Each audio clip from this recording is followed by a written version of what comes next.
Hi, welcome. I'm Angela Crawford, a psychologist, vegan educator, and author of The Vegan Transformation, A Journey to Heal Yourself and the World. And I'm holding a live session today to talk a little bit about emotional resilience, what it is, why it matters, and also to be available to answer questions about my new group coaching program that's starting later this month called the Vegan Resilience Intensive. So just to give a little heads up of what I'll be covering today, let me look at my notes. So I'll talk a little bit about emotional resilience and stress and some of the unique challenges we face on the vegan path. And then there'll be some time at the end for anyone who has questions live, and also for me to share some answers to questions that have come up. So glad you're here with me, whether you watch this live or whether you catch the recording later. So glad you're here. And as I'm sharing in the beginning here, this will be fairly brief, maybe a 15 to 20 minute session. If at any time you have questions that you want to bring up, be sure to put them in the chat and I will get to them. So let's dive in a little bit. What is resilience? Why does it matter? Why does it matter for those of us on the vegan path in particular? That's something I really want to talk about. And first, just to share a little bit personally. I grew up in the Midwest, and I always thought that I had to eat meat and dairy to survive or thrive. That was just the message that I'd been given in my upbringing. And I knew a vegetarian or vegan or two, but I really didn't understand the reasons for it or how they could do it, because for me, eating and food choices were such a complex matter that I found myself just choosing what was most comforting or convenient. It seems, looking back, that I had some emotional attachments to foods and used it to comfort myself. And so I just couldn't even think about how my food got to me or just any of the issues of what happens to animals. And just, it was a gradual awakening for me, first starting with a program that I saw that showed me the realities of animal agriculture and factory farming in particular. It showed the conditions for workers, which then led me to think more about the animals. And I just became just deeply interested in changing my lifestyle as I really realized more fully the harm and cruelty to animals in not only animal agriculture, but over time I learned about all the other ways that this happens too. And I wanted to say thank you, Leanne, for being here, and glad you're here popping in. And yes, definitely catch the replay if you can't stay for the whole time. So glad you're here. So this whole journey for me, it was a surprising one. For one, I am a compassionate person. So why didn't I see the realities of what happens to animals earlier on? I don't know. I think that block that I thought I couldn't change, and there was too much social conditioning that made me kind of blocked to learning more. But then that breakthrough, when I saw the program that got me thinking, then I became fascinated to learn more, and it became just part of not only my own personal journey of physical healing and honoring my compassion for all beings, but over time it became part of my purpose and part of what gave me deep meaning, knowing that this is a lifestyle that can make a difference for so many things I care about, which led me to do the research and write my book, The Vegan Transformation. But what I've found since writing the book is that while my book shares many wonderful transformations that can accompany this vegan plant-based journey, life can be hard sometimes, and sometimes these transformations need some nourishing to unfold. There are times that I have felt really deeply fulfilled in my lifestyle and just full of joy with it. And then there's times when just the realities of the world around me make it emotionally difficult. And it doesn't help that I'm an introvert. And I think by nature, I've mentioned to someone I'm a middle child. I think by nature, I'm sort of a harmony seeker. So sometimes being different socially is not easy for me. Sometimes speaking up is not easy for me. Sometimes the negative comments are not easy for me.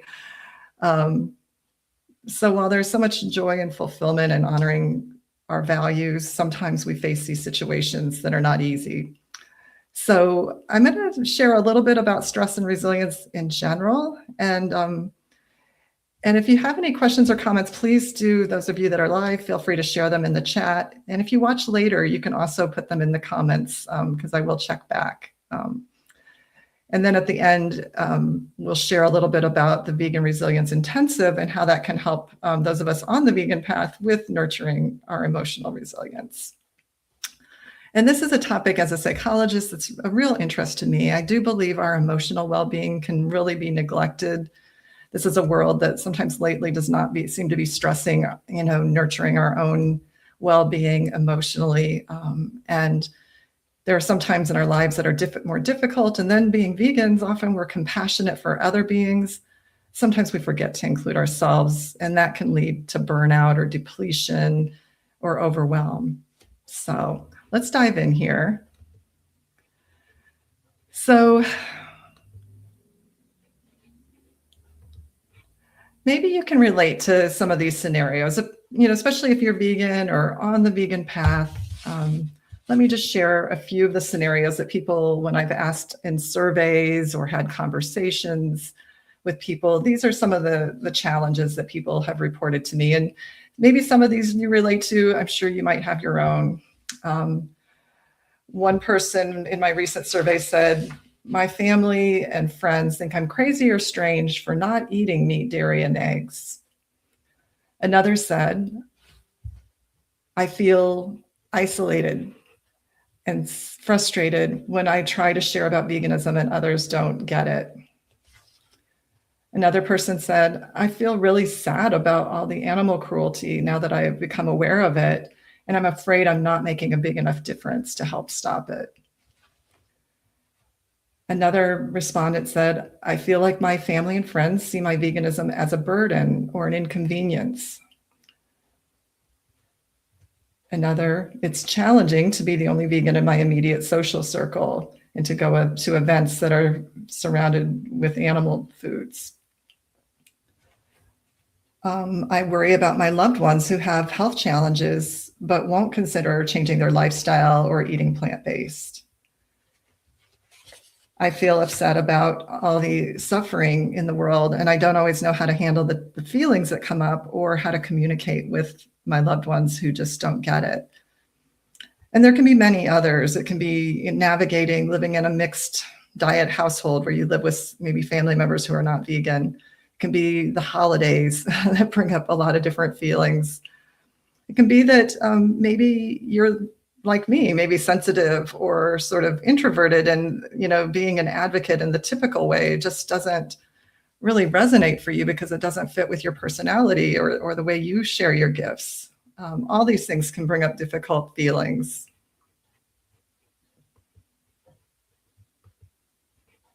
And the truth is, when we are stressed or overwhelmed, there's different effects that it has on us that can really affect us. For example, typically we may go into fight, flight, or freeze mode, which can make us react by wanting to argue or get angry, or flee and get away, or just kind of freeze and not know what to do or say.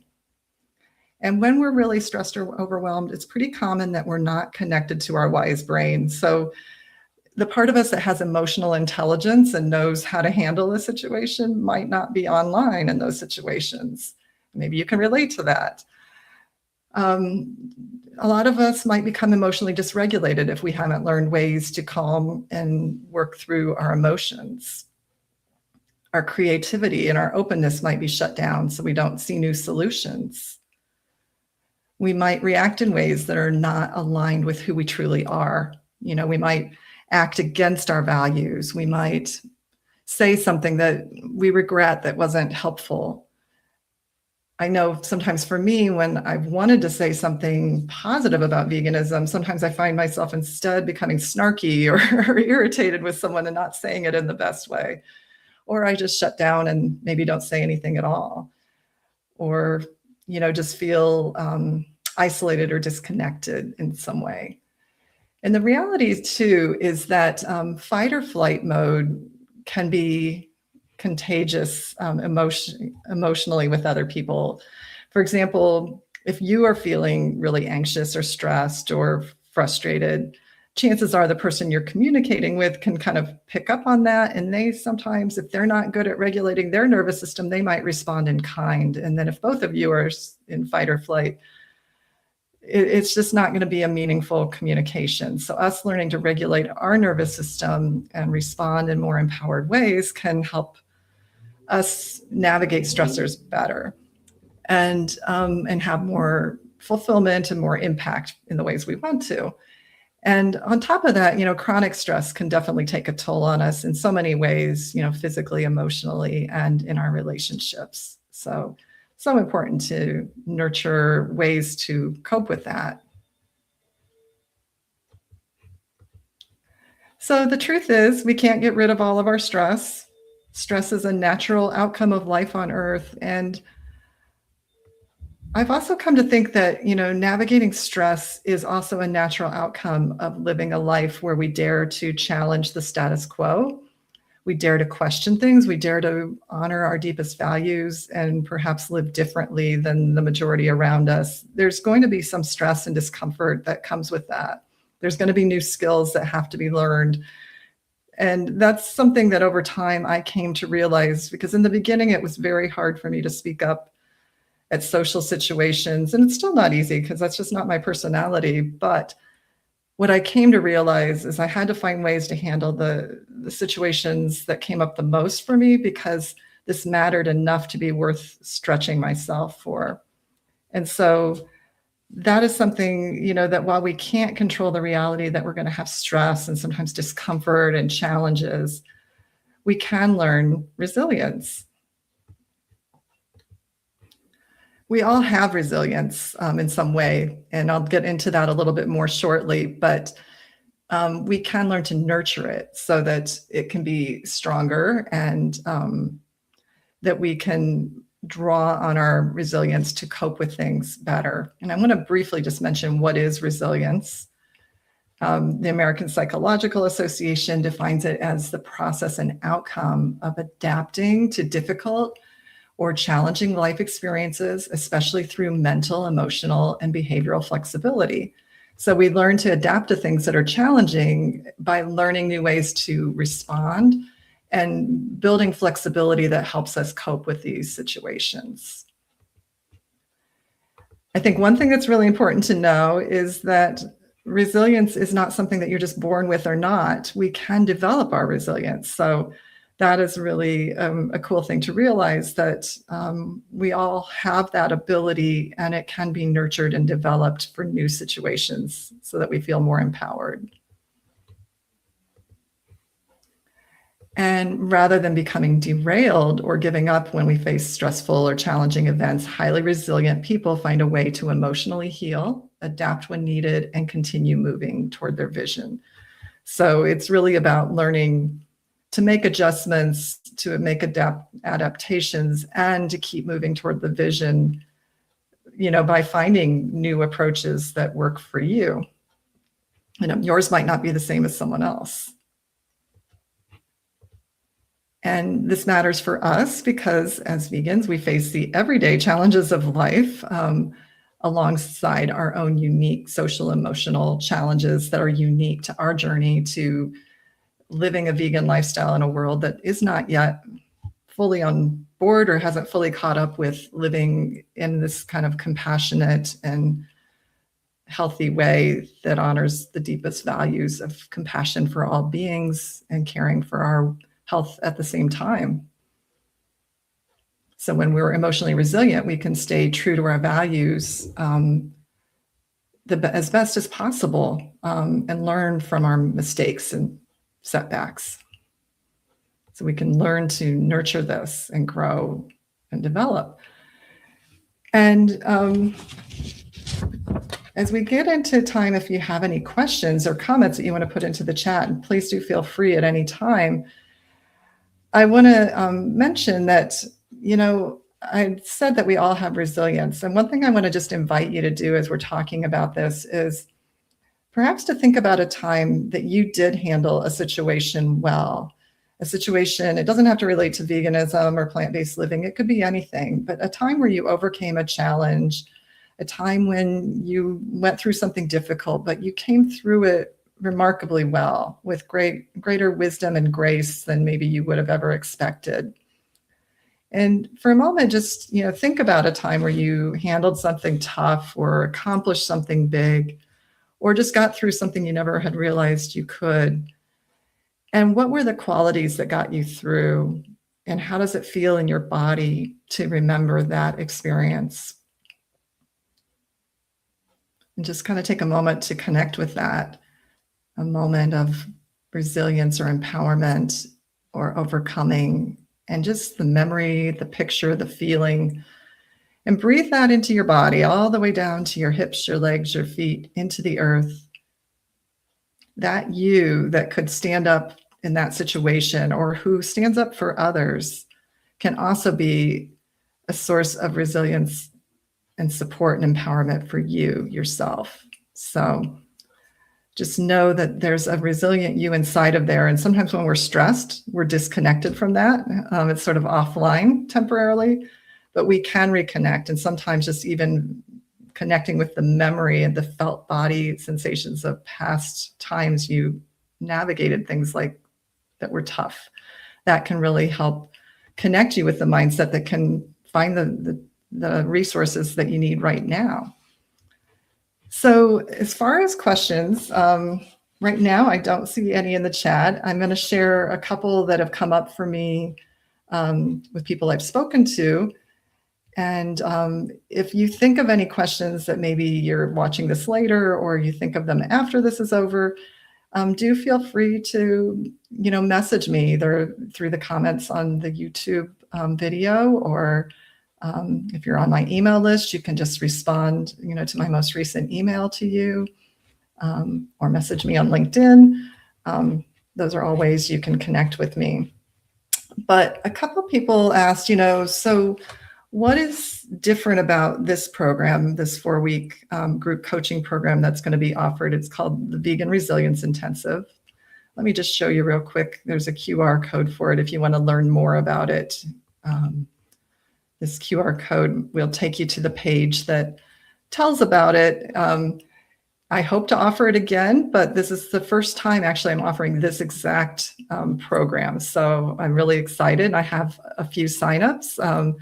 There's room for a few more. So we're keeping this first group fair, somewhat small because we want it to be interactive. So, but I was excited. There were some signups right away, and there's still room for a few more. So if you're interested, this is the page that tells you more about it.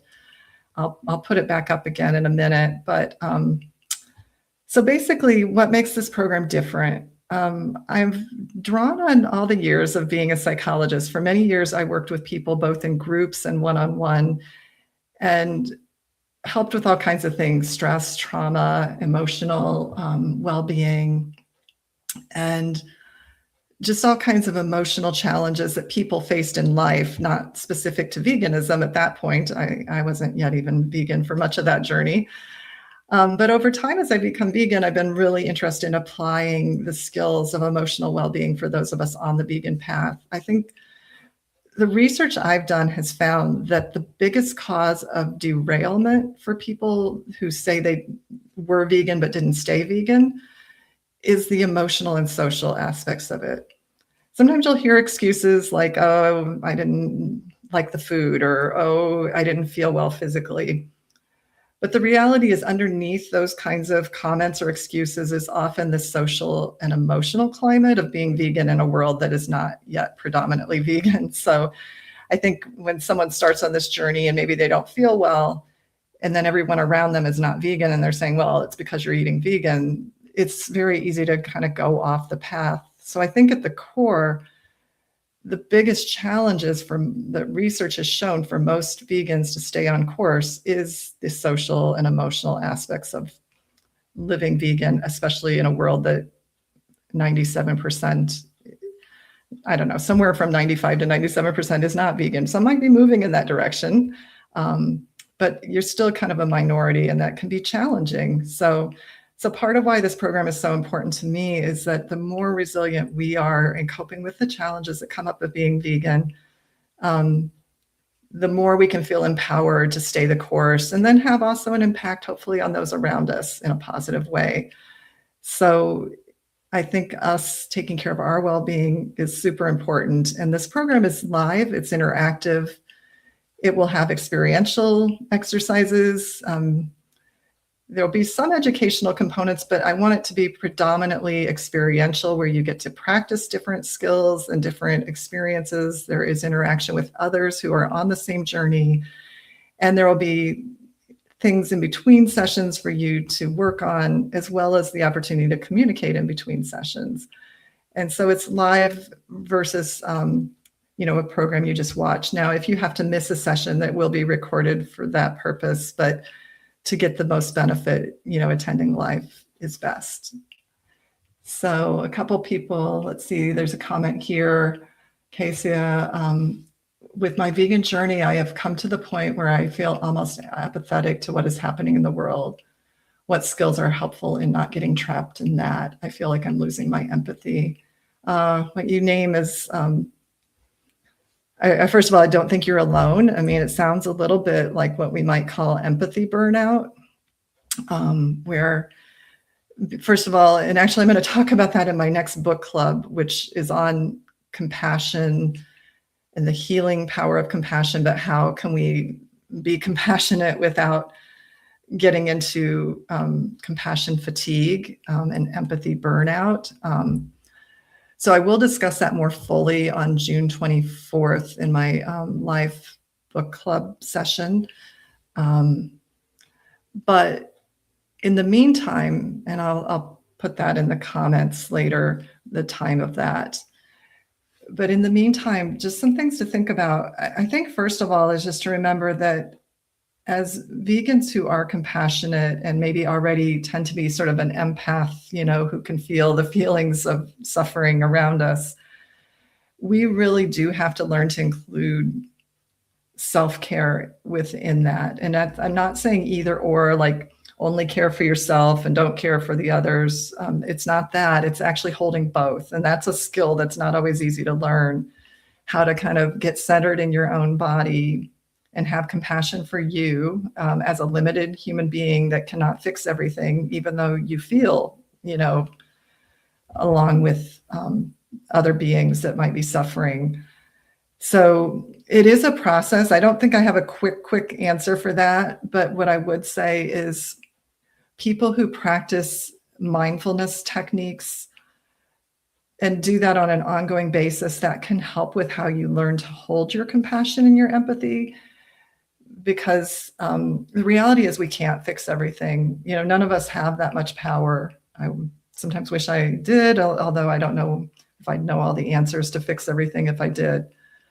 I've come to realize, and this is something I still struggle with, that I can only do my part.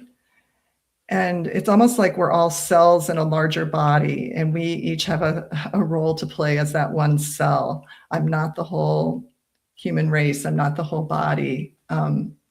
So I learned to find what is my part. That's one piece of the puzzle. What is my contribution? And to do that contribution the best I can, and to try to release what I don't have control over, which is not easy. So that's one piece of the puzzle. And I think the other is different self-care strategies that take some time and practice to integrate, but learning to kind of be mindful of your own emotions, learning to self-regulate emotions, and then learning how to work through the feelings that come up. And these are some of the things that I will do in my group program. But in addition to that, I do hope to keep posting some videos on my YouTube channel that relate to exactly what you're talking about the whole empathy overwhelm and losing your empathy. That's very common for compassionate people that, are caring deeply. And I think the biggest thing is, what is my part, my contribution? And also, am I including healthy self-care and balance in there and calming techniques? Thank you, Cassia, for saying that. So the vegan anthem shares, I'm surrounded by fake vegans who are anti-vegan through welfarism and the new definition. How do we get rid of them? And then end speciesism, species-based discrimination, veganism, the doctrine that man should live without exploiting animals. Yes. That's a hard one. I don't, yeah, that's a hard one. And I know that's a big issue in the vegan space about different, the abolitionist view and welfarist view. Yeah, and that's a tough one. As a psychologist, like that's not where I have expertise as to how to navigate what you're asking there. I would be more about how do we communicate better with people so that maybe we can help more people see or understand, I guess, new ways of looking at it. So for you feeling very strongly about the abolitionist approach, like improving communication so there could be like a dialogue, and maybe even some of the people that you feel really strong disagreement with, there being a dialogue that can open up new possibilities. That's a tough one. I don't know if I can answer that as well as I would like to for you. I'm going to give that some thought, what you asked. Yeah. Yeah, thank you for asking those questions. I'm gonna give that some thought, vegan anthem. So thank you for bringing that up. So any other thoughts? We're nearing the end of our time. I don't want to take up too much of your time today.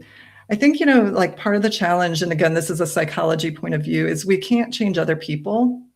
Yeah, we can be a role model, we can be an inspiration, we can be an advocate, we can share our gifts, but I don't have the power to change somebody else. That's one thing I've discovered. In all the years I worked with clients, I couldn't change anybody, but what I could do is help them connect with their own inner values sometimes and be willing and open to change, and to kind of become truer to themselves, which that's a journey. So, but I do think us creating a more compassionate world starts with us. If we're not working on ourselves and we're not in a good place emotionally, we're going to have less of an impact than we would like.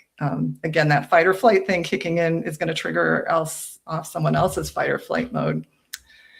So as I wrap up, just to share real quick, if this is something of interest to you, please, consider looking into my 4-week group coaching program for you to nurture your resilience for the vegan journey. And also, if you haven't, I haven't seen this yet. I have a free ebook that's an emotional resilience toolkit. Again, these are practices for you to care for yourself, which helps you to navigate in a more empowered way. So thank you, everyone who has joined me. And also those of you who might watch the replay later. Thank you for your thought-provoking questions. These are not easy things sometimes for us to navigate. But I just appreciate each of you for the ways you contribute to this world awakening and becoming more compassionate and healthy. So thanks again for your time. And I just greatly appreciate you all being here. And I look forward to talking more soon. And those of you that asked about the compassion fatigue, check out the book club later on this month. Thank you. Thanks, everybody. And thank you for raising awareness, about just understanding how we view animals. So thanks so much, everybody. Talk to you later.